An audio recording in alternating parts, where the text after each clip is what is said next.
Well, hey there, all you cool cats and kittens. It's me, Flo from Progressive.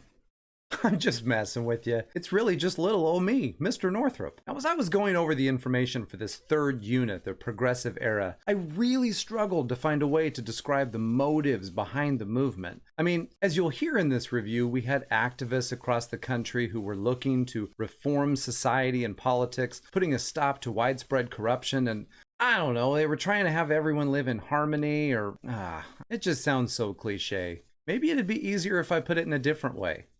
Let's head to the studio. I could be brown, I could be blue, I could be violet sky, I could be hurtful, I could be purple, I could be anything you like. I could be brown, I could be blue, I could be violet sky, I could be hurtful, I could be purple, I could be anything you like. I could be brown, I could be blue, I could be violet sky, I could be hurtful, I could be purple, I could be anything you like. I could be brown, I could be blue, I could be violet sky, I could be hurtful, I could be purple, I could be anything you like. I could be brown, I could be blue, I could be violet sky, I could be hurtful, I could be purple, I could be anything you like. I could be brown, I could be blue, I could be violet sky, I could be hurtful, I could be purple, I could be anything you like. Wowee, folks. Those were some icy cool stylings. I think what I liked most about that was how he seemed so funny and handsome and tall while he sang that song about... What's that song about? Crayons? Anywho, the progressive movement flourished from 1890 until the outbreak of World War I. Its aim was to remedy the political and economic injustices that had resulted from America's rapid industrialization. Progressives believed in using government power to correct these abuses. Characteristics of the progressive era include purification of the government, modernization, a focus on family and education, prohibition, and women's suffrage. Many progressives sought to rid the government of corruption and put a stop to the patronage or spoils system that saw high-ranking officials naming friends and supporters to various political positions, many of whom were unqualified. One of the more notorious examples of the spoils system can be found with Tammany Hall, a political club turned political machine as it took over the Democratic Party and began trading jobs, city services, and building contracts for votes or contributions. Boy, am I glad we don't have to worry about any of that nonsense in today's political arena. So I suppose it makes sense to identify just how we got to this point in our nation's history. And if you were with me during the last episode, You don't know what you're missing. you know that the growth of industry created a power dynamic that led many to believe that business owners were pulling the puppet strings of the nation's policymakers. From the French term that roughly means let them do what they will, the laissez-faire approach to governing was born from the belief that the free market would naturally produce the best and most efficient solutions to economic and social problems. In other words, it was best to allow businesses to do what they wanted. Some examples included free trade, setting prices, and determining workers' wages and working conditions. One individual who benefited from this approach was Henry Flagler. Known as a robber baron alongside John D. Rockefeller as the brains behind Standard Oil, Flagler set his sights further south after a trip to St. Augustine led him to build his own hotel, the Ponce de Leon. Seeing the potential for the rest of the state, he continued development of the state of Florida, building hotels and purchasing existing railroads. This eventually led to the transformation of the southern part of the state from wetlands to the tourist attraction it is today. By 1912, Flagler had overseen the successful completion of the Florida East Coast Railway, extending all the way to Key West. Laissez-faire blended the principles of limited government and the free market with some of the ideas of social Darwinism. Applying Charles Darwin's theory of evolution to human institutions, followers believed that competition was a necessary component for progress. Taking it even further, they felt that any interference with absolute freedom, defined as the freedom to buy and sell one's labor and property any way you choose, were contrary to natural selection and impeded the march of civilization. Ready to push back against this survival of the fittest mentality were the progressives. But they weren't only focusing their efforts on business. Two of the most important outcomes of the progressive era were the 18th and 19th Amendments, the first of which outlawed the manufacturing, sale, or transport of alcohol, and the second finally righting the ship and granting women the right to vote. Finally, we touch on one of the national political leaders of the progressive era, Theodore Roosevelt. He's often cited as the first progressive president, known for his trust-busting activities and his tendency to push the limits of executive power. Thanks in part to the populist movement of the Gilded Age, progressives found strong support from the rural community. Furthermore, both groups sought limited government intervention to stop abuses of the system and overcome problems. They believed this moderate reform was necessary to avoid the worst abuses of industry while protecting the advantages of free enterprise. So, progressivism was rooted in multiple areas, with none more complex than solving the issues of industrial society. Factory workers faced brutal working conditions, urban communities were severely overcrowded, the need for improved public services was rapidly increasing, and political corruption was running rampant. Other important areas to credit were the American Reform tradition, the continued push of the Populist Party, and the social gospel movement, which was an effort to apply Christian principles to social problems.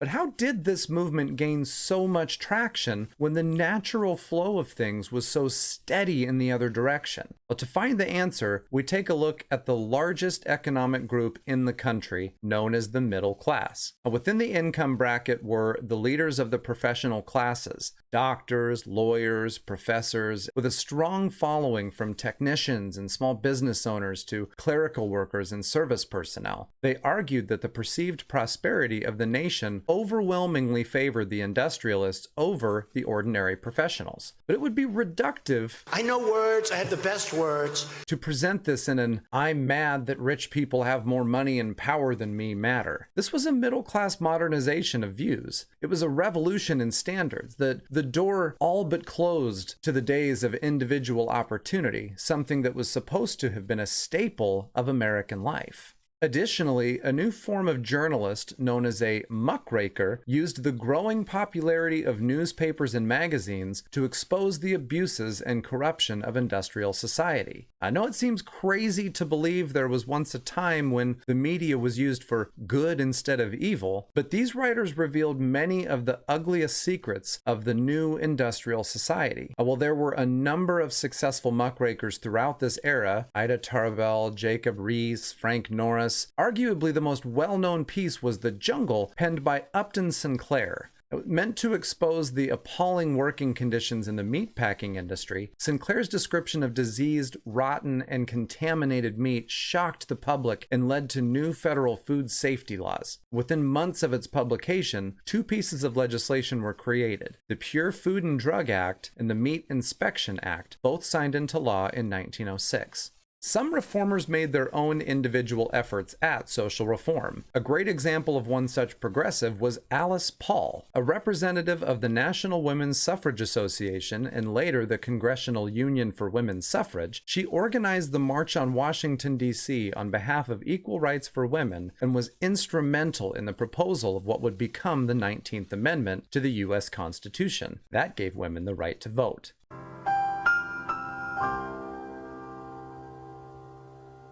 Another reformer of note was Jane Addams. She co-founded the Hull House, a settlement house in the Chicago slums that provided much-needed educational, medical, and professional services to the poor and lower middle class. Addams would later become the first American woman to receive the Nobel Peace Prize. Among many other famous female reformers of the late 19th and early 20th centuries were Susan B. Anthony, Florence Kelley, and Carrie Chapman Catt, all of whom were active agents of change. Progressives also introduced social and economic reforms that included child labor laws, laws regulating conditions in urban housing, laws regulating safety and health in factories, laws limiting the number of hours a person could work in factories, and workmen's compensation for work-related injuries. These changes to what had been the status quo were pushed heavily by the labor unions of the progressive era. A union, as we discussed in the previous unit, is an organization of workers formed to advance advance member interests related to wages, benefits, and working conditions. These unions were present during the Haymarket riot in Chicago when, during what had been a peaceful demonstration pushing for an 8-hour workday, someone threw a bomb at police and chaos ensued. They were also at the forefront of the Pullman strike, an event that saw a widespread railroad strike and boycott over employee treatment and compensation, with eventual federal intervention at the command of President Grover Cleveland.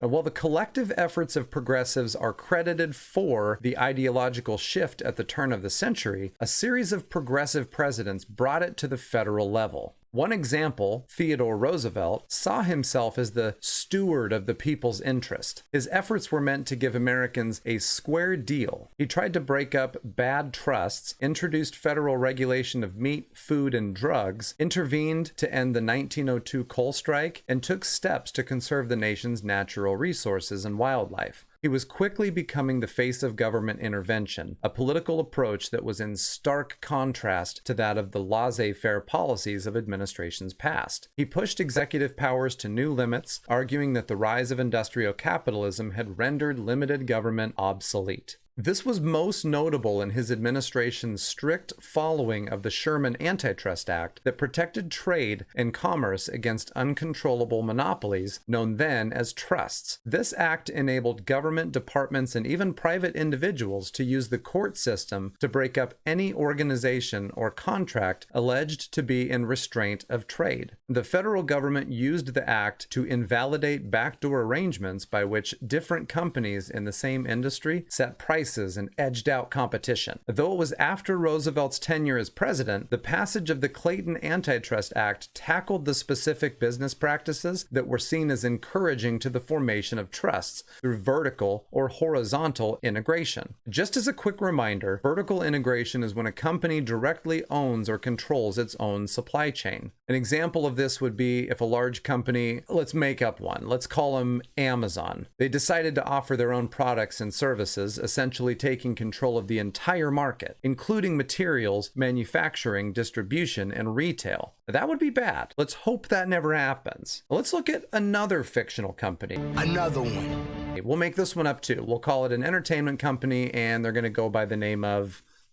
Disney. Imagine that Disney produces some quality movies and television shows while other companies within the industry are doing the same. Then imagine that Disney gets real jealous and money hungry and starts acquiring all those other smaller companies so that all content released to the public was stamped with their logo. That would be horizontal integration at its worst. Let's hope that never happens either. Anyway, the Clayton Antitrust Act also declared strikes, boycotts, and labor unions legal under federal law. William Howard Taft largely followed Roosevelt's policies. When Roosevelt became critical of Taft and ran as an independent in 1912, this effectively split the vote and handed victory to the Democrats. However, Democratic candidate Woodrow Wilson was in fact another progressive. He attacked what he called the triple wall of privilege, banks, tariffs, and trusts, while lowering tariffs. He also introduced the graduated income tax, in which wealthier people are taxed at higher rates than others. It was during Wilson's presidency that we saw the passage of the Clayton Antitrust Act that was discussed earlier. And that brings us to the end of the progressive era. Come back and see me next time when I discuss American imperialism, an attempt to participate in yet another TikTok trend that died out months ago. Toodaloo.